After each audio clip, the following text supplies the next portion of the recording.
Hey man, you remember me? No, it's been a while. How have you been? What? No? How did you get into my house? Oh, come on, man. Don't you remember? 2 videos a day, Mr. Burke. Oh yeah, I totally forgot about you, or the fact that I ever used to do skits on this channel. Yeah, you did. But anyway, I'm here because I heard it's your 100 subscriber special, so I got you a little something. Oh man, you didn't have to do that. Well, let's check this thing out. Here. Oh, sweet. What are you doing? Oh, too much?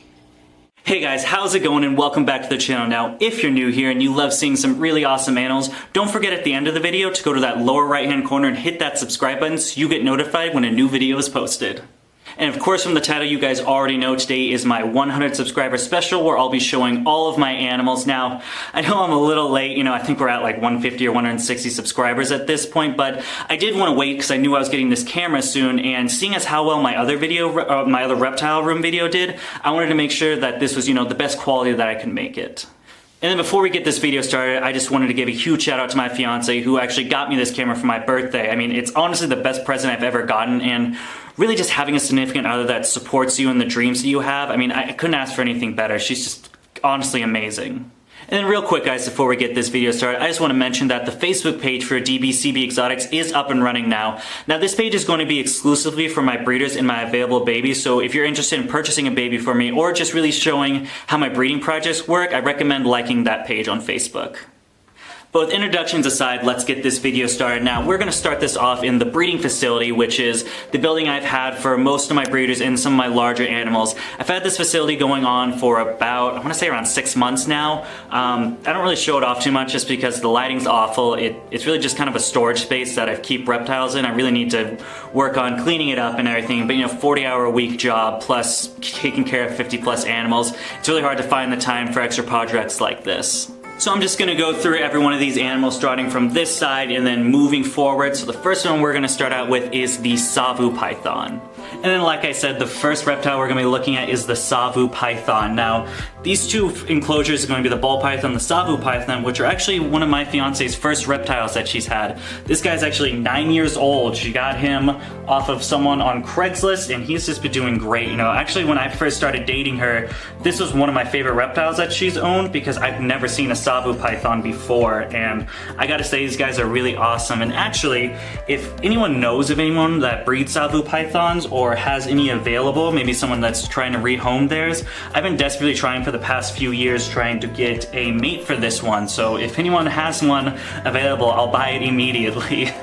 And then moving down, we have Piper, the normal ball python. This is another one of my fiance's first reptiles, and Piper is going on about, I want to say he's 16 years old. So this is actually the oldest reptile we have through the entire collection, and he has no sign of slowing down. It's really awesome seeing, just how old these guys can get, because, most of the people I see just have reptiles, just a few years old. I mean, myself, my bearded dragon's only about 5, but seeing once they hit, past the 10 years old, I mean, he's pretty close to 20, just a few more years, and that's just really awesome. Then next up on the list we have my male Mexican black king snake. Now, not only are these guys just beautiful, but this guy actually happens to be super handleable and just a really nice snake. With the reputation of king snakes, I didn't have really high hopes of them being, just really nice to handle, but this guy has been great. And of course, I'm really excited to be able to pair him with my female to hopefully get some Mexican black king snake babies next season. And then moving down on that shelf, we have this normal California king snake, who I called Cotton-Eyed Joe. Now, yes, I am wearing gloves, and that's because Cotton-Eyed Joe loves to bite and not let go, so this way I can just take the glove off versus having him stuck on my hand for 20 minutes and having to stall this video. Now, Cotton-Eyed Joe, like I said, has the typical king snake stereotype that people talk about, nippy, biting, not letting go, that kind of stuff. But an interesting story about this little dude is years ago, he actually got loose from my fiance's house, and he was gone for a good like 7 or 8 months. And then, one day he finally popped up, and totally fine, you know, didn't look any emancipated. He wasn't thin or anything. He was hydrated, but the only thing was missing, which was his eye. He only has one eye now. Now we took him to the vet and they cleared him. There was nothing wrong with it. We don't really know what happened. But that doesn't stop him anymore of being the feisty little dude that he is. And then moving on to the last shelf over here, we have what my favorite project has been this year is the tokay geckos. Now, you're probably not going to see these guys too much because it is during the day, and of course they are a nocturnal species, so I'll probably come in during the evening, you know, snag some B-roll for you guys. But we'll just go one by one about like what they are and the project that I'm doing with them. So, of course, just starting down here, we have my most recent purchase, which is that patternless female I got at the expo. Now, later next year on 2020, I'll be getting a male for her, and I'll either breed him like late 2020 or early 2021. It really depends on the female, you know, what size she is at that time. So kind of just, you know, near future basically. And then up on here we have just two normals that I've paired. The female is gravid for this one. I just haven't received a clutch of eggs yet, but these should be happening, you know, at least a couple days to a week. I should be getting some eggs from them. And then if we move on to this tank, we have this, you know, like I call her oddball because I'm not too sure what she is. I got her from a guy who got her from Nerd, and he really didn't have much information on her. And when I actually asked him to ask someone over at Nerd, and they told me that they said Green Galaxy, but I'm like 90% sure she's not a Green Galaxy, so I'm not too sure what she is. But I do know right now I'll just be getting her up to weight, and then we'll be pairing her, and hopefully I can prove something out with her. Just, you know, as of right now, I'm not 100% sure. And then lastly, over on here, we have a reduced pattern to a normal female, and I actually did get a clutch of eggs for these guys. Not 100% sure if they're fertile yet. I just have to double check, but they do look pretty good after being in there for about 2 weeks, and the female is starting to look gravid again, so hopefully I'll be getting another clutch from her very soon. And then next up we have the female Mexican black king snake that I got recently. About a few months ago, there was an unboxing video for her, and she is just a little wet right now. She was taking a dip in her water bowl, so if you guys see any water droplets, that's why. Really just the same thing, just a beautiful snake. She has a little more of a feisty attitude than my male. I have noticed her, I haven't gotten a bite from her yet, but I have noticed her, you know, trying to bite, so I kind of, you know, keep a little more focus with her as I'm a little more lax with the male. But these guys are just a beautiful snake. I mean, just like pure black with this nice iridescent. I mean, these guys have got to be some of my favorite species. It's no wonder that they're so popular right now, and I honestly can't wait to have some cute little babies of my own from them. And then down below the Mexican black king snake, we have, of course, my red-tailed boa Viv. She is one of my original reptiles. I think she was like my third or fourth reptile that I've owned. I've had her for about 3 years. Of course, she was in my other reptile room tour, but due to my crested gecko babies hatching, I needed some more space in there, so I had to get another shelf, and then we decided to move her into this building instead of in the house. Now, Viv's getting about 6 feet long, you can kind of see. She's just about 6 feet, maybe a little over 6 feet, but she is really my favorite and just my pride and joy as far as my snakes go. I got her from a little hatchling from, of course, Boa Kings, who, as you guys know, I highly recommend if you guys are looking for any boas. She's just been a total sweetheart, never struck at me, never really feared, never aggression, and I've never been scared of her, even at the size she is now, which of course isn't too big. She'll definitely be getting a few more feet as she gets older, but she has just been an amazing boa. And then unfortunately, guys, my Tegu Hobbs has gone down for brumation already, so we are not going to be able to show him off in this video. However, if you guys do want to see him, I have plenty of videos like the Tegu Puberty, the how to set up a grow tent, and also I believe he did premiere in the 2019 Reptile Room Tour, so you guys can see him there, but he is already down. We're not able to show him at this time. And then last on the list for this room, we have the Quince Monitor. Now, unfortunately, I won't be taking him out for you guys. I'm working on taming him again, so force handling him out just for a video would kind of break that trust in all the work I've already have been doing. As you guys can see, his enclosure is a little bit different from when I first set it up in that video. I brought it back down to more of a minimal setup, just because I really wanted to work on taming him again, and it's really difficult when you have as many plants and hides as he did. Plus, with the bamboo wall, he's still too small and he kind of climbed in between it, and it was a huge hassle trying to get him out. After like the third time of that, I finally, you know, set it up and kind of thought about what I wanted to do with him. And for those of you guys who are actually interested in watching me tame him down or just want some more tips and tricks on how to do it, I will be making a series on how to tame a monitor. Not sure when, I know it'll be in the near future, but I just don't have like a set date of when the video will be posted. And that about wraps up this room of all the animals, but of course this is just a small part of my full collection. Next up, let's head back in the house where we'll be seeing some of my rescues, starting with the exotic birds. Let's check it out.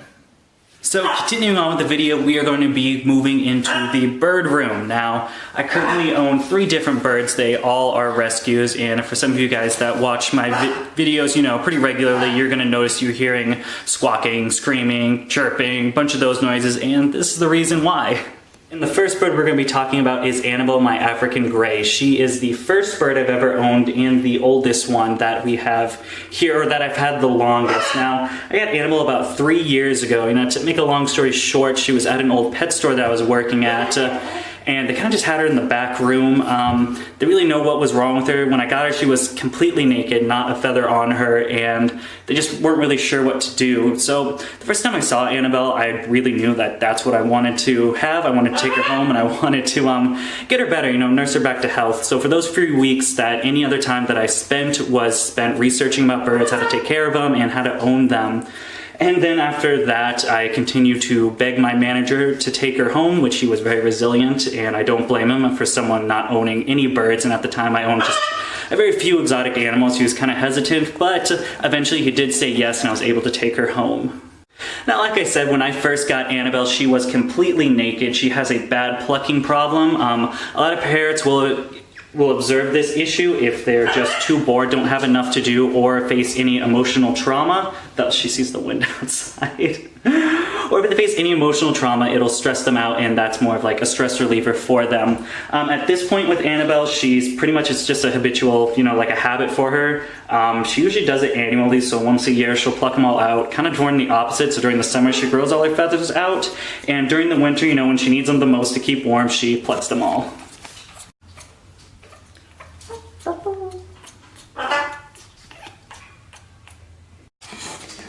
Doing? Ooh, what are you doing, little bird? Ooh.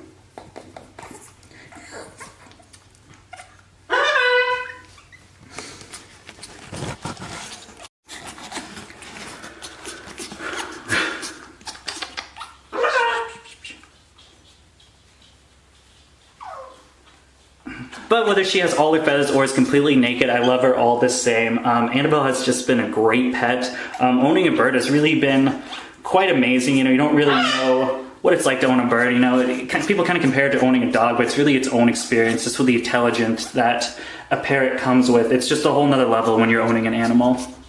And then after about a year of working in that store, I got moved up into the bird department where I was selling, working with, and hand-raising their baby birds. And we worked with a number of species over there, including conures, cockatiels, amazons, cockatoos, things like that. But my favorite were always the macaws. We had a bunch like the scarlet, harlequins, blue and golds, and then of course the dream bird for everyone, the hyacinth macaw. And just hand-raising one of those was probably the best experience I'll ever get.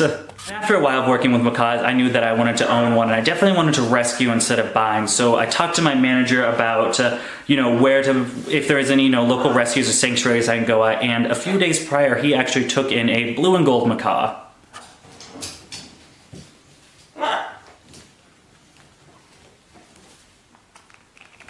Good job. Oh, you're gonna leave? Okay. And this is where I met Dante. Now, Dante was not in the best conditions or situation. He was abused for about 4 to 5 years of his life, physically and mentally. They would scream at him, beat him, things of this nature. Just left him in the cage most of the time. Actually, for the first year, they just stopped letting him out of the cage. So this bird was pretty messed up when I first got him. And for about that first month, he was very cage aggressive, you know, did not want to come out for anything, lunging, biting, screaming, just whatever he could to not have any human interaction. But after, you know, the weeks into the months of training him to now, I think he's been here for about a year and a half, maybe a little longer. About a year and a half. He's been doing great. He'll step up right on cue, like, come here, come here. he'll step right up. Doesn't really like getting scratched. Usually he'll tolerate it, and well, really just kind of tolerates me at the most part. But you know, for being abused for 5 years, I think he's come quite a long way. And with the other year, with the years going on of me working with him, he's only gonna get better. Dante, what is it? What is it? Ooh, good boy. And then it's the last day, we're loading up the cage and everything, we're taking Dante home, and that's when my manager mentions that, hey, we also have this Myers parrot that I've been looking for a home, and of course, I couldn't say no, so we ended up taking him in. Now this Myers parrot is about 20 to 22 years old. He's a very old dude. He was a breeder his whole life, really, basically no human interaction. We don't really, I tried for the first couple months trying to handle him, you know, getting him used to human interaction, but he was not having it. He was way stressing out, overventilating, and it almost looked like he was gonna have a heart attack for that. So eventually I just stopped. We gave him this nice cage for him to explore, and he just kind of spends his time in there. It's where he's most happy. He doesn't want anything to do with any of us, and so if, you know, this is what's gonna make him happy, I guess this is what we can do. But other than that, you know, she's just happy being alone by herself, and you know, that's really okay. She's a beautiful bird. I'm totally okay with admiring her from afar. And before we end this part with the birds, I just want to give a quick word to anyone who's thinking, you know, oh, birds are cool, I want to get a bird now. These guys are quite a handful, especially owning 3, especially the larger ones. Like, you know, you could get a conure or a cockatiel, but even the African grey is pretty a large bird, and then the macaw, of course, is massive. They require a lot of time. You know, we spend multiple hours every single day working with them, making sure they're mentally stimulated and, you know, just have something to do. Birds are definitely a flock animal. They're the social animal. They need social interaction in order to stay, you know, happy and healthy and not pluck their feathers like this one has. Now, not only that, they are extremely messy. I probably clean this and loud. I probably clean this room about 2 to 3 times a week, having to sweep all of it, of course, changing papers every other day. It's quite a big project to do, you know, especially if you're keeping multiple ones and not just one. And then, of course, as you guys heard, birds are loud. This guy, while not as bad as other macaws, still can get pretty loud. He screams whenever he sees new people coming in. So, you know, if the mailman's coming to drop off a package, he's gonna scream. He likes chunking food out, toys out, and then clanking on his cage. He's a real fun time. Not only just the screaming there like that, but not only just the screaming, they are just making noises 24/7. So if you like more of a quiet household and just, you know, things keeping a bit more calm, then I definitely don't recommend birds. And that wraps up all the birds over in here, but we still have a few more rescues to go through, so we're gonna hop into the other room and check out all the other ones. Here we have the dogs. Now this right here is Nugs the pug. He is about 10 years old. We rescued, gosh, it's in my shot. We rescued him about, I wanna say a year or 2 ago. He was extremely obese, but we got him down to a good weight, and he's been a good nugget ever since. And this is Leo. He is my fiance's dog. She's had him for about 14 years. He is a husky and something mix. We're not too sure, but he is the bestest boy. Hey, he is the bestest boy and so fluffy, and I love him so much. And here we have Charlie. He's about 5 years old. He is a Dachshund Chihuahua mix that my fiance got while working at a doggy daycare center. They could not take care of him anymore, so she brought him home, and now he's at our home, and he's a little hot dog. Oh, he's a little hot dog. And then we have Marbles, the special little kitty. My fiance got her while working at a vet office from someone that didn't want her anymore because she has some neurological issues. So she's a little special needs kitty. She's very odd, does not do normal kitty stuff. Very bizarre, but she is also the best kitty in the world, and I'm blessed that we get to have this kitty in the house. Now those were some pretty good boys. Now, we finally made our way back into the first reptile room where I made the original reptile room tour. Now, not too much has changed with these guys, and since I already went in depth in that first video about all of them, I think what I'm going to do is I'll just link the video of my reptile room where I went in depth on all of them, and instead I'm just going to make a quick montage of all of these guys. So let's check it out.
Well guys, and there you have it. Every one of my animals put into one video. Now, hope you guys really enjoyed this. This has taken me about 2 days to film, and then I can't even imagine how long it's going to take to edit. But, to be honest, I did have a lot of fun doing it. It's really cool just going, step by step and showing all my animals and then talking a little bit about each one. And as always guys, if you liked the video, please feel free to give us a thumbs up. If you want to see some more of my animals, even though you just saw all of them, and my breeding projects, you can follow me on Instagram at dbcbexotics, where we are also, of course, on Facebook as well. And other than that, thank you for watching, and I hope you have a great day.